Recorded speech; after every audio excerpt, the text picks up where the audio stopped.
You know, sometimes you hear about these massive society-shaking events, but often the really fascinating stuff is happening kind of under the radar. Yeah, and these complex social structures that maybe don't get the main spotlight. Exactly.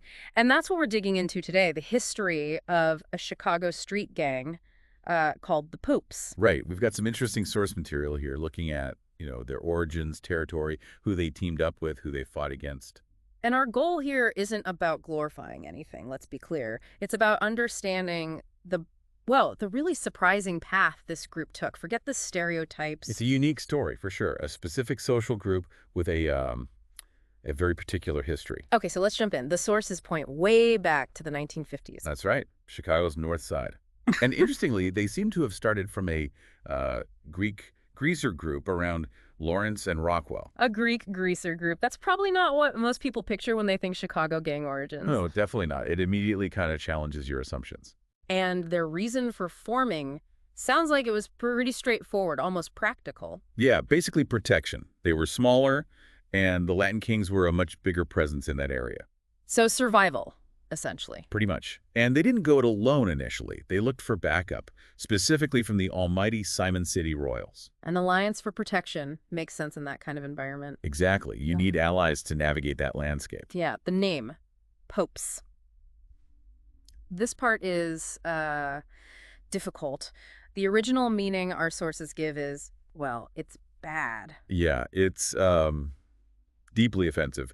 Protecting our people, eliminating spics. Yeah. It's stark. It really reflects the racial tensions and, frankly, the prejudice of the time, doesn't it? It does. It shows how those attitudes could, unfortunately, be baked into a group's identity from the start. But here's where it gets really interesting, a key shift. That meaning didn't stick, did it? No, it absolutely didn't. And this is crucial. As the gang itself changed, as it became less homogenous, Right, as they started bringing in Latino members, African-American members. the meaning evolved. It shifted to protecting our people, eliminating scum. Wow, that's a fundamental change. From a specific ethnic slur to, well, scum, which is still aggressive, but targets behavior or maybe rivals, not race. It's a massive internal shift. It shows how a group's identity isn't static. It can be redefined from within, especially when the membership changes. That's a really powerful point. So speaking of changing membership, the mid-70s saw more shifts. Yeah, particularly on the north side. You saw more Polish guys joining from Albany Park, Lincoln Square. And other groups too, German, Irish. Yeah, German, Irish, Scandinavian folks in areas like Portage Park, Jefferson Park, Mayfair.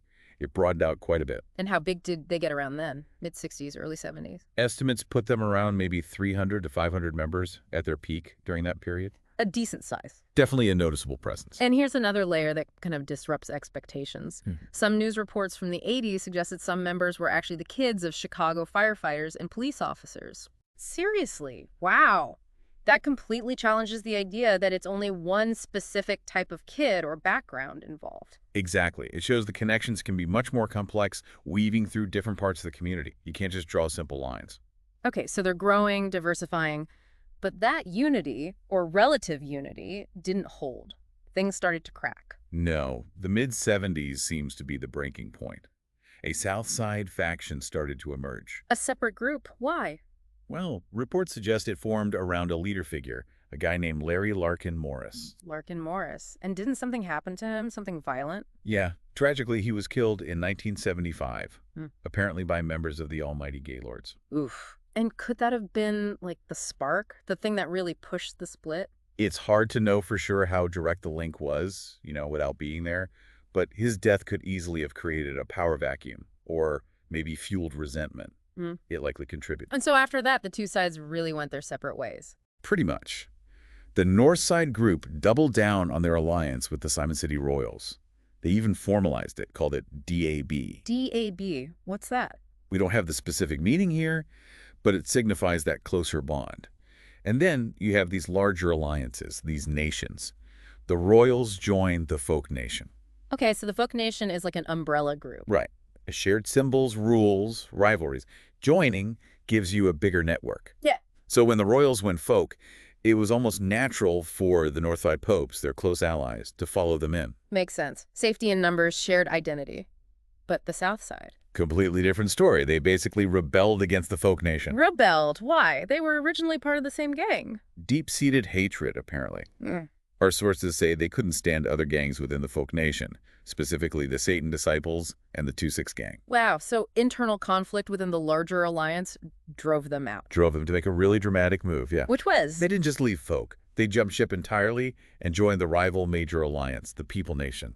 What? They joined the opposite side. That's huge. Absolutely. It Definitely. completely severed any ties with the Northside Popes, a total break driven by those internal rivalries within folk. That just shows how powerful those specific gang versus gang hatreds can be, overriding even a shared origin. It really does.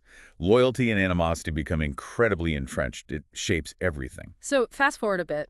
Based on the info we have up to around 2022, where do things stand with these two separate Pope factions? Well, the Northside Popes are still around, and interestingly, their main rivals are still the Latin Kings. Full circle, right back to why they started. Exactly. They're still aligned with the folk nation, still tied with the royals. You can spot them by their colors, baby blue and black. Okay. And the Southside Popes, where are they active? Primarily in areas like McKinley Park, Vidham Park, and even out towards Mount Greenwood. And their rivals reflect that split, I imagine. Definitely. They're mainly up against gangs like the Spanish Cobras, Satan's Disciples, and Gangster 2-6, the very groups they had issues with under the folk banner. Makes sense. Consequences of switching sides. Yeah. And how do they identify themselves visually? Often with Chicago White Sox gear, or just black and white clothing.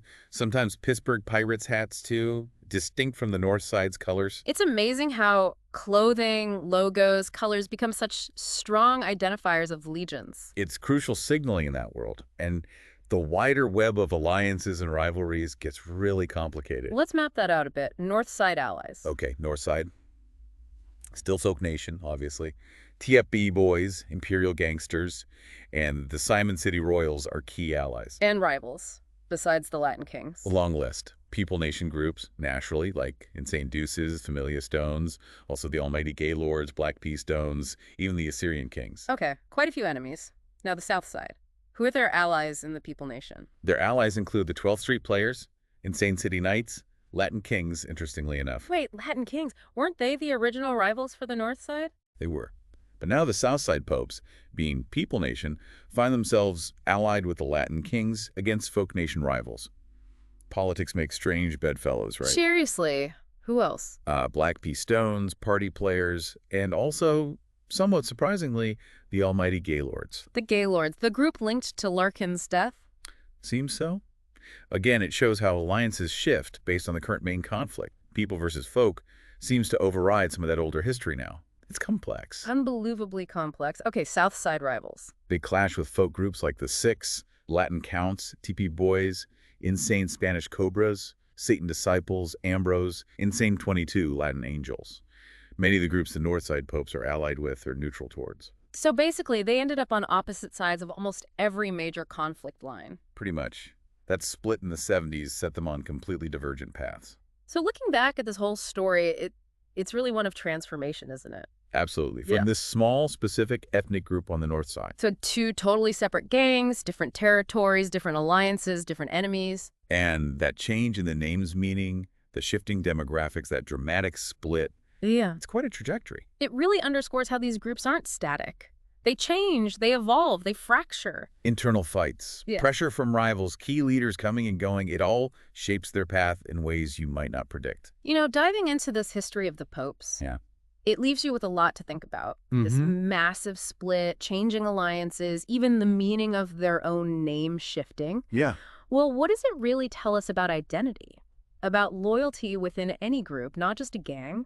How fragile can it be? That's a deep question. And how much do those external pressures, those conflicts with other groups, force internal changes? Can conflict actually reshape who a group thinks they are?